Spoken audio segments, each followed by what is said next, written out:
여러분 안녕하세요. 오늘의 말씀은 마태복음 28장 16절, 17절입니다. 마태복음 28장 16절, 17절 말씀을 함께 나누겠습니다. 11제자가 갈릴리에 가서 예수께서 지시하신 산에 이르러 예수를 배웁고 경배하나 아직도 의심하는 사람들이 있더라. 아멘. 예수님의 제자들이 지금 갈릴리의 한 산에 모여 있습니다. 그 산은 예수님께서 명하신 바로 그 산입니다.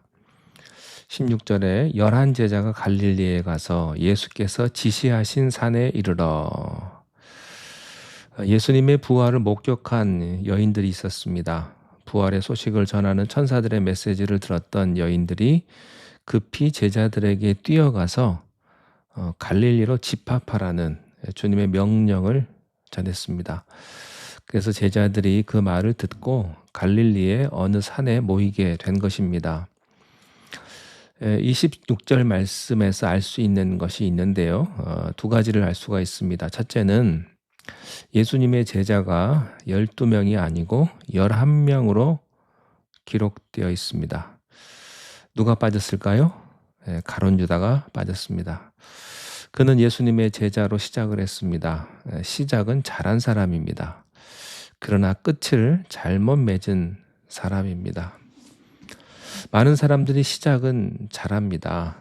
그러나 끝을 잘 못 맺는 경우가 참 많습니다.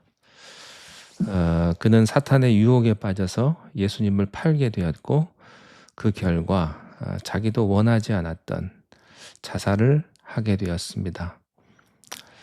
바로 이것이 가룟 유다가 이 자리에 빠지게 된 원인입니다. 왜 가룟 유다가 이렇게 되었을까요? 성경을 회고해 보면 한 세 가지 이유를 발견할 수가 있습니다. 첫째는 교만입니다. 그는 3년 동안 예수님을 따라다녔지만 예수님의 말씀과 행동에 순종하지 않았습니다. 오히려 그 말씀을 듣고 이상하게 마음이 더 교만해졌습니다. 예수님의 말씀과 행동에 동의하지 않았습니다. 그것이 교만입니다. 두 번째 이유는 가룟 유다의 생애를 살펴보면 자기 주장이 많았던 것 같습니다. 자기 의견이 많고 자기 생각이 많습니다. 그래서 예수님의 말씀에 순종할 수가 없었던 겁니다. 그리고 가룟 유다는요, 항상 냉소적이고 비판적이었습니다. 그의 사고가, 그의 의지가 언제나 부정적이었다는 것입니다. 세 번째 더 중요한 이유는요, 이 가룟 유다는 야망의 사람이었습니다. 자기 욕심이 있었습니다. 하고 싶은 게 많은 겁니다.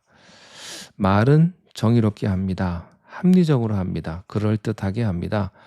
그러나 그 동기 깊은 곳에는 욕망이 있었습니다. 성경은 그를 도적이라고 했습니다. 돈꾀에 관심이 있다고 말했죠. 바로 이 사람이 가룟 유다입니다.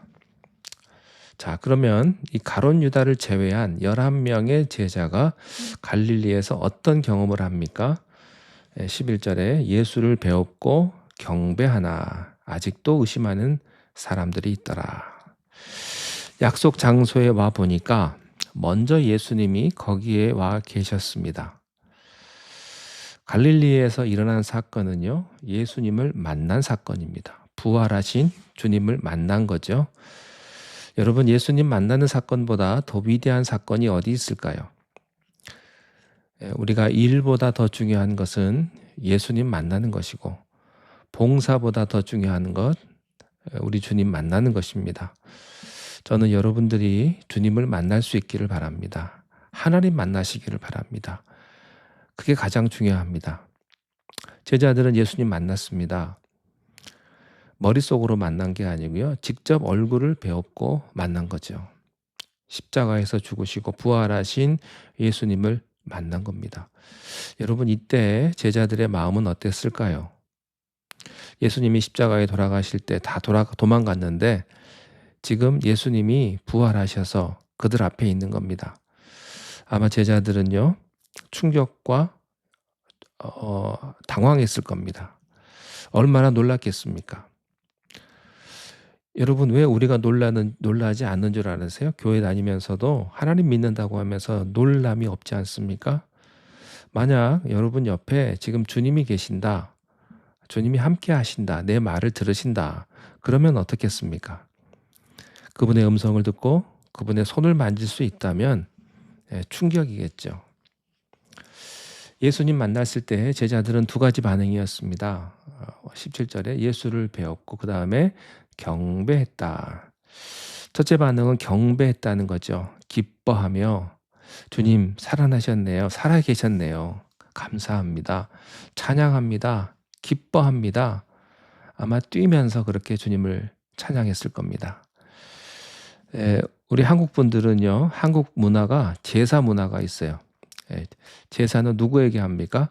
죽은 사람에게 하죠. 제사를 꼭 지키는 사람들이 있습니다. 그런데 가끔 우리가 예배를 드릴 때 마치 제사처럼 죽은 자에게 예배하는 것 같이 그렇게 침울하게 예배 드릴 때가 많습니다.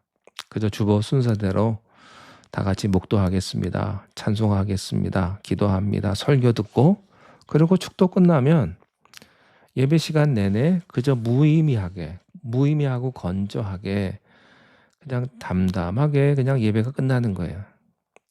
진짜 예배는 살아계신 하나님께 예배 드리는 겁니다. 그건 감동이 있고요. 기쁨이 있고요. 그런 거 아니겠습니까? 자, 또 다른 반응이 있었어요. 그것은 예배하는 사람들이 있었지만 동시에 예수님의 제자 가운데도 의심하는 사람도 있었다는 겁니다. 이 사람들은 진리를 보면서도 거부하는 사람들이요. 기적과 부활을 목격하면서도 믿지 않으려는 사람들입니다. 여러분, 사람들이 예수님 믿지 않는 이유가 뭔지 아십니까? 하나님 믿지 않고 신앙을 갖지 않는 이유가 뭘까요?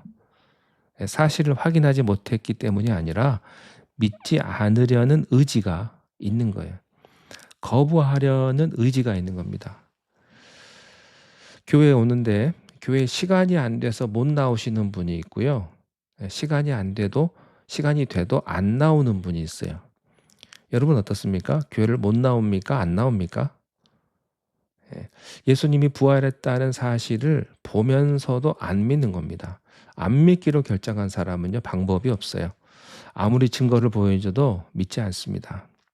이것이 불신앙입니다. 저는 여러분들에게 이런 불신앙이 없기를 바랍니다.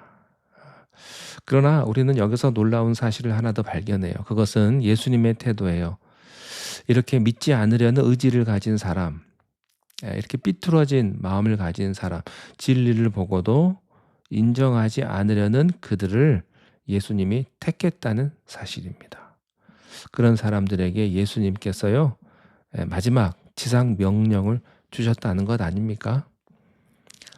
예수님은요, 우리가 가룟 유다만 아니라면, 그런 사람만 아니라면 어떤 허물과 실수와 부족함이 있어도 용서하시고 새롭게 쓰신다는 주님의 사람으로, 주님의 일꾼으로 그렇게 축복하신다는 사실을 여기서 발견합니다.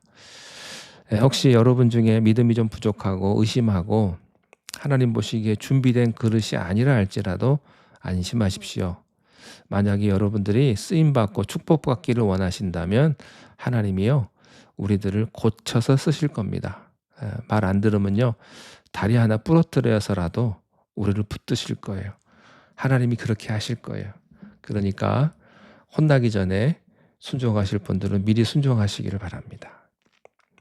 힘들고 어려울지라도 주님 의지하고 연약한 우리들을 붙드시는 주님을 바라볼 수 있기를 주님의 이름으로 축원합니다. 기도하겠습니다. 하나님 아버지 감사합니다. 우리들 부족하고 연약하고 의심하지만 그럼에도 불구하고 우리를 붙드시고 우리를 축복하시는 하나님이신 줄로 믿습니다. 우리가 하나님 앞에 더욱더 순종하게 하시고 믿음으로 살아서 하나님 영광 나타내는 하나님의 자녀가 되게 인도하여 주시옵소서. 오늘도 우리를 선한 곳으로 인도하시는 우리의 목자 되시는 예수님의 이름으로 기도하옵나이다. 아멘.